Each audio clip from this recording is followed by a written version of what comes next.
ಮತ್ತೊಬ್ಬ ಸ್ಯಾಂಡಲ್ವುಡ್ ನಟನಿಗೆ ಸಂಕಷ್ಟ ಎದುರಾಗಿದೆ.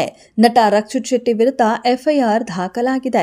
ಕಾಪಿರೈಟ್ಸ್ ಉಲ್ಲಂಘನೆ ಹಿನ್ನೆಲೆ ಯಶವಂತಪುರ ಪೊಲೀಸ್ ಠಾಣೆಯಲ್ಲಿ ಪ್ರಕರಣ ದಾಖಲಾಗಿದ್ದು ಎಫ್ಐಆರ್ ಕೂಡ ಹಾಕಲಾಗಿದೆ. ಎಂಆರ್ಟಿ ಮ್ಯೂಸಿಕ್ ಪಾಲುದಾರರ ನವೀನ್ ಕುಮಾರ್ ಎಂಬುವರು ನಟ ರಕ್ಷಿತ್ ಶೆಟ್ಟಿ ವಿರುದ್ಧ ಯಶವಂತಪುರ ಪೊಲೀಸ್ ಠಾಣೆಗೆ ದೂರು ನೀಡಿದ್ದಾರೆ.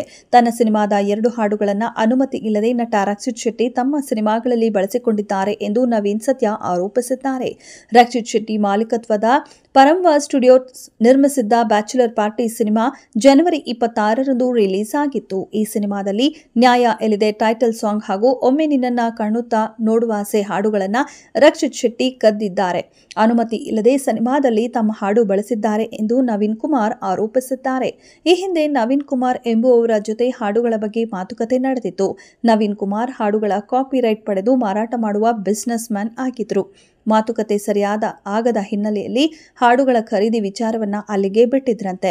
ಹಕ್ಕುಸ್ವಾಮ್ಯ ಹಾಗೂ ಪ್ರಸಾರದ ಹಕ್ಕನ್ನ ಖರೀದಿ ಮಾಡದೆ ರಕ್ಷಿತ್ ಶೆಟ್ಟಿ ನಿರ್ಮಾಣದ ಸಿನಿಮಾದಲ್ಲಿ ನ್ಯಾಯ ಎಲ್ಲಿದೆ ಟೈಟಲ್ ಸಾಂಗ್ ಹಾಗೂ ಒಮ್ಮೆ ನಿನ್ನನ್ನ ಕಣ್ಣುತ್ತಾ ನೋಡುವಾಸೆ ಹಾಡುಗಳನ್ನು ಬಳಸಿದ್ದಾರೆ ಎಂದು ನವೀನ್ ಕುಮಾರ್ ಕಿಡಿಕಾರಿದ್ದಾರೆ.